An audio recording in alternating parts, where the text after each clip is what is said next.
جیسا کہ آپ جانتے ہیں کہ صرف ایک آنکھ کے دیکھنے کے لیے ایک آنکھ میں، دونوں میں نہیں، ایک آنکھ میں دیکھتے وقت 70 لاکھ مخروطی خلیے استعمال ہوتے ہیں. تو یہ ہر ایک کا ایک انڈیویجول وجود ہے نا، ایک الگ تخلیق ہے نا اللہ کی. یہ عدد خلقی ہی ہو گیا.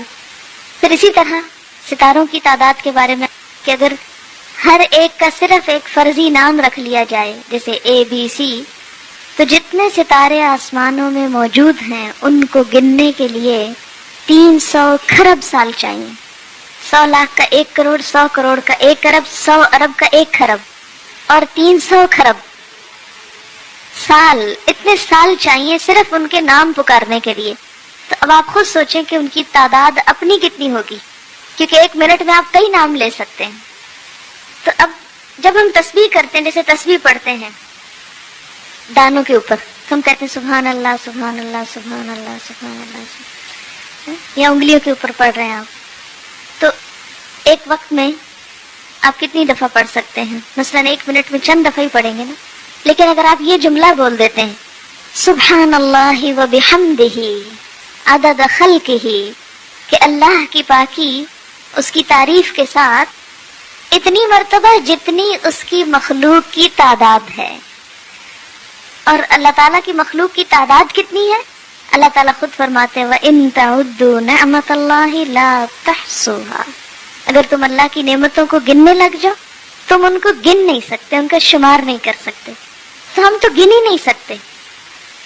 اسی لیے کہتے ہیں نا کہ کما ينبغي لجلال وجهك، جیسی ہونی چاہیے ہم تو کرنے کے قابل ہی نہیں ہیں، ہماری تو زبان اس اہل ہی نہیں ہے.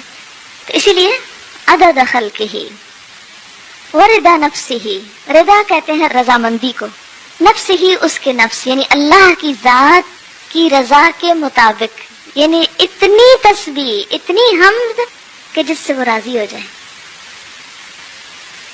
اب مثلاً آپ 100 مرتبہ کرتے ہیں، 200 مرتبہ کرتے ہیں، ایک تسبیح کرتے ہیں، بعض اوقات لوگ 1,00,000 دفعہ آیت کریمہ بیٹھ کے کر رہے ہوتے ہیں. تو اب ہمیں تو نہیں پتا کہ اس 1,00,000 دفعہ سے اللہ تعالیٰ راضی ہوئے ہیں یا نہیں. ویسے اس نے جب کہا ہی نہیں، مانگا ہی نہیں 1,00,000 دفعہ، تو ہم نے اپنے پاس سے بنا لیا. نہیں، میرے خیال 1,00,000 ہے، شاید میں غلطی کر رہی ہوں. وہ پتہ نہیں 25 اور کس نے بڑھائے ہیں، کس نے اپنے ہاتھ میں قانون لے لیا. خیر، اب یہ ہے کہ ہم تو وہ کر ہی نہیں سکتے.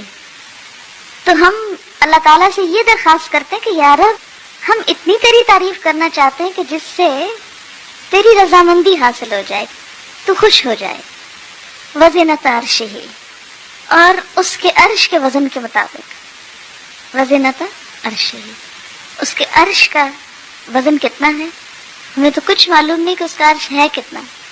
امام مالک نے کہا تھا نا کہ اس کے بارے میں سوال بدعت ہے. سوال بھی مت کرو کہ کیسا ہے وہ، ہمیں نہیں معلوم، بس اتنا پتا ہے کہ وہ ہے. کیسا ہے یہ نہیں معلوم.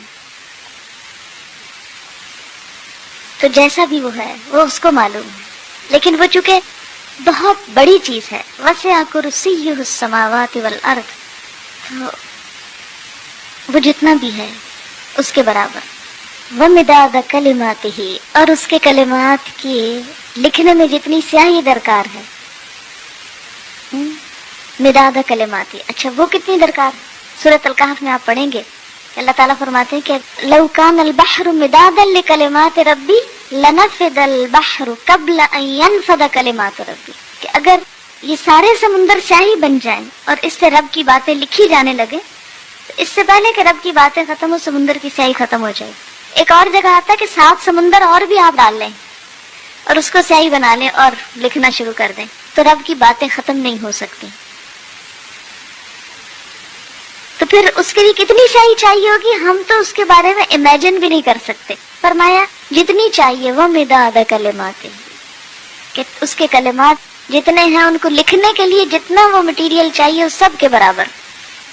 سبحان اللہ وبحمدہ عدد خلقہ ورضا نفسہ وزنۃ عرشہ ومداد کلماتہ